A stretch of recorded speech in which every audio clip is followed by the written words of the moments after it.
Hello बच्चों, आज की इस क्लास में हम पढ़ेंगे पूर्ण संख्याएं और उन्हें संख्या रेखा पर कैसे प्रदर्शित किया जाता है।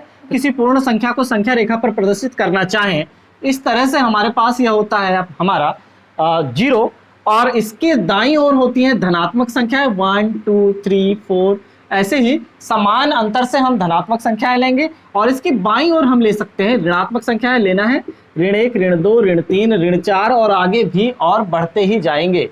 अब हमें किसी भी अंक को यदि संख्या रेखा पर प्रदर्शित करना है, यदि संख्या रेखा पर हमें अंक 3 को प्रदर्शित करना है, तो ये देखिए 1 2 3, यह है हमारा अंक 3 और यह इस तरह से हम इसे संख्या रेखा पर प्रदर्शित कर सकते हैं। या हम 0 से सीधे 1 2 और 3 चल सकते हैं और 3 पर संख्या रेखा को प्रदर्शित कर सकते हैं। अब हम संख्या रेखा पर किसी अंकों के योग को कैसे प्रदर्शित करते हैं वो जानेंगे। जैसे हमारे पास एक सवाल है कि 3 धन 1 को संख्या रेखा पर प्रदर्शित करना है, तो 3 धन 1 को संख्या रेखा पर प्रदर्शित करने के लिए क्या करना पड़ेगा?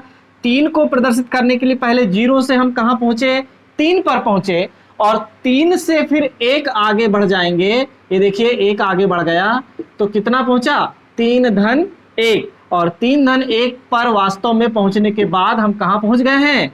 4 पर पहुंच गए हैं। इस तरह से संख्या रेखा पर योग को प्रदर्शित किया जाता है। संख्या रेखा पर किसी भी अंक को प्रदर्शित करने के लिए कई प्रकार के चिन्हों का हम प्रयोग कर सकते हैं।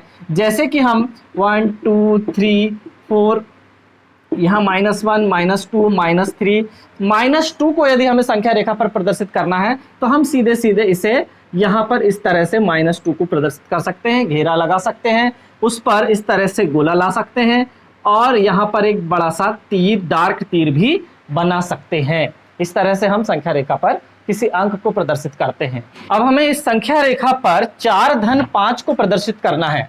कैसे प्रदर्शित करेंगे? देखिए ये हमारा 0 है, 0 से सबसे पहले हम 4 चलेंगे, धन 4। धनात्मक संख्या चलने के लिए हमें दाईं ओर चलना होता है। तो ये देखिए 1 2 3 और 4, ये देखिए हमारा 4 मिल चुका हमें। इसके बाद हमें 4 में कितना मिलाना है? 5 मिलाना है। तो हम और कितना चल लेंगे? 5 चल लेंगे। ये देखिए 1 2 3 4 और 5। तो हमने ये देखिए 4 चला पहले और फिर 5 चला, दोनों धनात्मक चिन्ह होने के कारण दाईं ओर हम चले और यहां पर जो हम पहुंचे तो ये हमारा आया 4 + 5, यानी 4 + 5 करने पर वास्तव में हमें कितना प्राप्त होता है? 9 प्राप्त होता है। चलिए हम और कुछ उदाहरण ले लेते हैं। हमारे पास है 3 + 2। 3 + 2 के लिए हम फिर से यहाँ पर 0 पर आ जाते हैं। सबसे पहले हमें कितना चलना है? 3 चलना है। धनात्मक है इसलिए दाईं ओर 3 चलना है और सीधे क्या चलेंगे? 1 2 और ये 3 चल लिया। अब इसमें हमें कितना जोड़ना है? 2 जोड़ना है। तो कैसे जोड़ेंगे? ये देखिए 3 के आगे +1 और +2। तो देखिए यहाँ पर हम सब में +1 करते जा रहे हैं। या फिर हम सीधे बोल सकते हैं कि हमने पहले 3 चला और फिर ये भी देखिए +1 किया, तो फिर यहाँ पर 1 और 1 2 चल लिया। हम सीधे भी दिखा सकते हैं कि 0 से हम 3 चले और फिर 3 से 2 चले। तो इस तरह से हमारे पास क्या आया? देखिए 3 + 2 करने पर हम कहाँ पहुँच गए? हम यहाँ पहुँच गए 3 + 2 में, जो कि 5 प्राप्त हुआ। 3 धन 2 को जोड़ने पर हमें कितना प्राप्त होता है? 5 प्राप्त होता है। इसी प्रकार अगला है 4 धन 2। 4 धन 2 में देखिए हम 0 पर हैं और यहाँ पर हम चल रहे हैं 1 2 3 4 चले, हम यहाँ पर आ गए 4 पर और यहाँ पर क्या प्रक्रिया हमने लगाया? +1 किया, या सीधे हम कह सकते हैं कि हम 0 से 4 पर आए और फिर यहाँ पर इसमें कितना जोड़ना है? 2 जोड़ना है। फिर दाईं ओर जाना है, 1 और ये 2 जैसे हमने जोड़ा, ये +1 तो ये हम कहाँ पर पहुँच गए? 6 पर पहुँच गए हैं। और ये वास्तव में किसका उत्तर है? 4 धन 2 का उत्तर हमें 6 प्राप्त हुआ है। अब देखिए अगला है हमारे पास 5 धन 2। ये 0 है। 1 2 3 4 5। देखिए हम इस तरह से भी जा सकते हैं। 0 से ये देखिए ये हम 5 में पहुंच गए और 5 में जब हम +2 करेंगे, देखिए +1 और +2, तो ये हम कहाँ पर पहुंच गए? 7 में पहुंच गए। तो सीधे सीधे ये किसका उत्तर प्राप्त हुआ? 5 + 2 का उत्तर हमें प्राप्त हुआ है। इस तरह से हम पूर्ण संख्याओं को संख्या रेखा पर निरूपित करते हैं। एक और सवाल हमारे पास है 3 + 0, तो हम यहाँ 0 से शुरू करेंगे, 1 2 3 पर पहुंचा, और ये 3 पर पहुंचने के बाद इससे हमें 0 और जोड़ना है। तो 0 का कोई, देखिए 0 जोड़ने और घटाने से संख्या पर कोई प्रभाव नहीं पड़ता, इसलिए संख्या रेखा पर भी कोई प्रभाव नहीं पड़ेगा, और ये 3 का 3 ही रह जाएगा। 3 + 0 का परिणाम हमें 3 ही प्राप्त होगा। अब आगे की कड़ी में हम ऋणात्मक चिन्हों वाली संख्याओं को भी हम कैसे संख्या रेखा पर प्रदर्शित करेंगे वह भी देखते हैं। तो देखिए हमारे पास है ऋण 3 धन 4। ऋण 3 धन 4 को संख्या रेखा पर प्रदर्शित करने के लिए हमें क्या करना पड़ेगा? सबसे पहले हम यहाँ पर 0 पर रहेंगे, हमें कितना चलना होगा? ऋण 3 चलना होगा। ये देखिए ऋण 1, ऋण 2 और ये ऋण 3 पर हम आ चुके। ऋण 3 पर आने के बाद देखिए ऋणात्मक संख्या हम बाईं ओर चलेंगे। ये देखिए ऋण 1 ऋण 1 ऋण 1 चलते हुए हम कितना चल लिए? ऋण 3। तो ऋणात्मक संख्याएं हम किस तरफ चलते हैं? शून्य से बाईं ओर चलेंगे। अब यहां से फिर से धनात्मक संख्या आ गई धन 4। तो धन 4 को देखिए हम चल रहे हैं धन 1 धन 2 धन 3 धन 4। ऋण 3 से जब हम 4 + 1 करके धन 4 जब हम कर देंगे तो हम कहां पर पहुंच रहे हैं? हम 1 पर पहुंच रहे हैं। इसका मतलब ऋण 3 धन 4 का परिणाम क्या प्राप्त होगा? +1 प्राप्त होगा। ऐसे ही हम और भी सवाल ले सकते हैं, जैसे हमारे पास है ऋण 5 धन 4। ऋण 5 धन 4 है, इसे संख्या रेखा पर प्रदर्शित करना है। कैसे प्रदर्शित करेंगे? देखिए 0 है, 1 2 3 4 5 6, ये देखिए इस तरह से हमने संख्या रेखा बना दिया। -1 -2 -3 -4 -5। हम कहाँ पर हैं? 0 पर हैं। 0 से हम सबसे पहले क्या चलेंगे? -5 चलेंगे। देखिए कैसे चलेंगे? -1 -2 -3 -4 -5। कहाँ पर आ गए? -5 पर। प्रत्येक स्थिति में हमने 1 1 घटाया तो -5 पर आ गया। अब सीधे सीधे हम क्या करेंगे? +4 कर देंगे इसमें। ये देखिए यहाँ से +1 +2 +3 +4। ये देखिए 1 1 हमने जोड़ते गए तो हम कहाँ पर आ गए? ये +4 करने पर हम कहाँ प्राप्त हो गया? हमें क्या प्राप्त हुआ? ऋण 1 प्राप्त हुआ। इसका मतलब -5 + 4 को जब हम हल करेंगे तो कितना प्राप्त होगा? -1 प्राप्त होगा। इसी तरह से हम और भी सवाल ले सकते हैं। अब हमारे पास है कि हमें ऋण 2 धन 5 को संख्या रेखा पर निरूपित करना है। तो सबसे पहले हम 0 से शुरू करेंगे। ये देखिए ऋण 1 और ऋण 2। ये देखिए ऋण 1 करते हुए हम कहाँ पहुंच गए? ऋण 2 पर पहुंच गए। और ऋण 2 के बाद हमें कहाँ जाना है? धन 5 इसमें करना है। ऋण 2 से 5 कदम आगे बढ़ना है।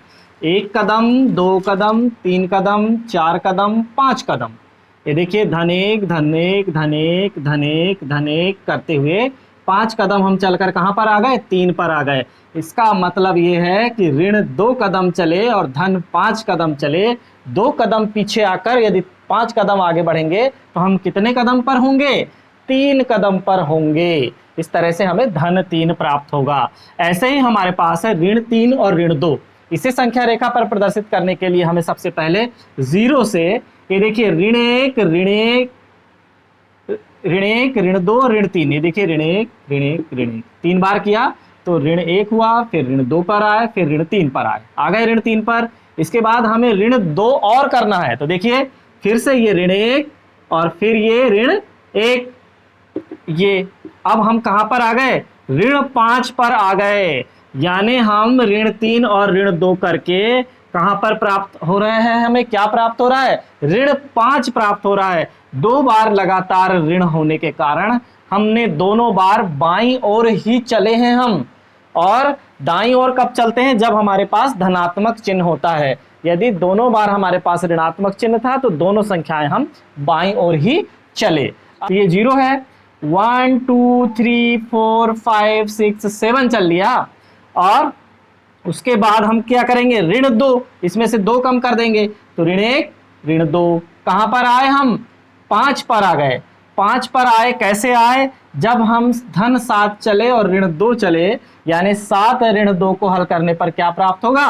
5 प्राप्त होगा। यानी यहाँ पर देखिए ऋण 3 और ऋण 2 को हल करने पर क्या प्राप्त होगा? ऋण 5 प्राप्त होगा। यहाँ देखिए ऋण 2 और धन 5 को हल करने पर क्या प्राप्त होगा, धन 3 प्राप्त होगा। इस तरह से संख्या रेखा के माध्यम से हम जोड़ना और घटाना सीखते हैं। चलिए अब हम पढ़ते हैं संख्या रेखा निरूपण से गुणा कैसे हम प्रदर्शित करेंगे। तो देखिए हमारे पास एक सवाल है कि 4 गुणा 2 को संख्या रेखा पर कैसे निरूपित करेंगे। तो चलिए देखते हैं कि हमारे पास ये 0 है, 0 से हम सबसे पहले क्या करेंगे, 4 चलेंगे, 1 2 3 4, ये चल लिया 4।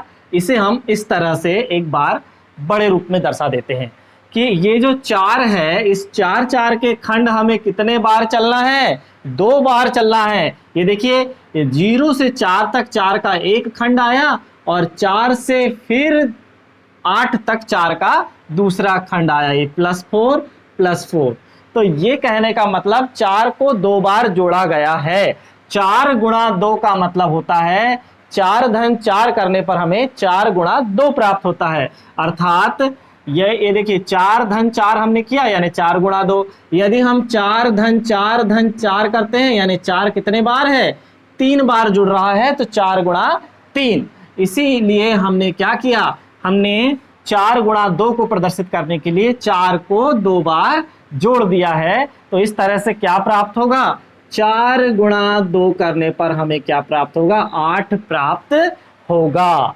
इसी तरह से हम अगला सवाल और ले लेते हैं, 3 गुणा 4 करना है हमें। तो हम 0 से 1 2 3 3 का एक बंडल तैयार करते हैं और 3 3 के कितने बार हम योग करेंगे, 3 गुणा 4 है यानी 3 का 4 बार योग है। ये देखिए 3, फिर ये 1 2 3 फिर बढ़ाया, 6 पे आया, फिर 1 2 3 फिर बढ़ाया, 9 पे आया, फिर 1 2 3 फिर बढ़ाया। तो देखिए +3 +3 +3 +3 कितने बार किया, 4 बार किया। तो हम कहां पर आ गए, 12 पर आ गए। 3 को जब 4 बार जोड़ा यानी 3 गुणा 4 क्या प्राप्त होगा, 12 प्राप्त होगा। इस तरह से हम गुणा की संक्रियाओं को हल करते हैं। और भी हम सवाल ले सकते हैं, यदि हमारे पास है 4 गुणा 1 तो संख्या रेखा पर कैसे प्रदर्शित करेंगे। ये देखिए 0 1 2 3 4 5, ये -1 -2, 4 गुणा 1 है। तो देखिए 1 2 3 4 चले हम, यानी 4 का पहले एक बंच बना लिया और 4 को केवल एक ही बार जोड़ा गया है, तो यही हमें जहां के वही रहना है। तो 4 गुणा 1 से वास्तव में हमें क्या प्राप्त होगा, 4 ही प्राप्त होगा। इसी तरह से हम अन्य संख्याओं का भी गुणा कर सकते हैं। अब हमारे पास सवाल है 2 गुणा 3। तो ये देखिए ये हमारा 0 है, 0 से हम चले 1 और ये 2, ये हम 2 का एक बंच बना लेते हैं। और 2 2 के कितने बंच हमें बनाने हैं, 2 2 को कितने बार जोड़ना है, 3 बार जोड़ना है। तो ये देखिए फिर हमने 2 जोड़ा, फिर हमने 2 जोड़ा, तो हम कहाँ पहुँच गए, हम पहुँच गए 6 पर पहुँच गए। वास्तव में 6 क्या है, 2 गुणा 3 है। वास्तव में 6 क्या है, 2 गुणा 3 है। अब हमें ऋण 3 गुणा 2 को संख्या रेखा पर निरूपित करना है। तो ऋण 3 गुणा 2 को संख्या रेखा पर निरूपित करने के लिए हमें क्या करना पड़ेगा, हम ये 0 पर हैं, 0 से हमें सबसे पहले चलना पड़ेगा ऋण 3। ये देखिए -1 -2 और -3, ये पूरा बंच कितने का है, ऋण 3 का है। ऋण 3 के हमें कितने बंच चाहिए, 2 चाहिए। तो हमें देखिए ऋण 3, एक बार हमने ऋण 3 चला, उसके बाद फिर हमने ऋण 3 चला। तो ऋण 3 जब 2 बार जुड़ेगा, ये देखिए ऋण 3 और ऋण 3 मिलकर क्या प्राप्त होता है, ऋण 6 प्राप्त होता है। यहाँ पर आ गए हम, कहाँ पर आ गए, ऋण 6 पर। वास्तव में ऋण 3 गुणा 2 करने पर भी हमें कितना प्राप्त होगा, ऋण 6 प्राप्त होगा।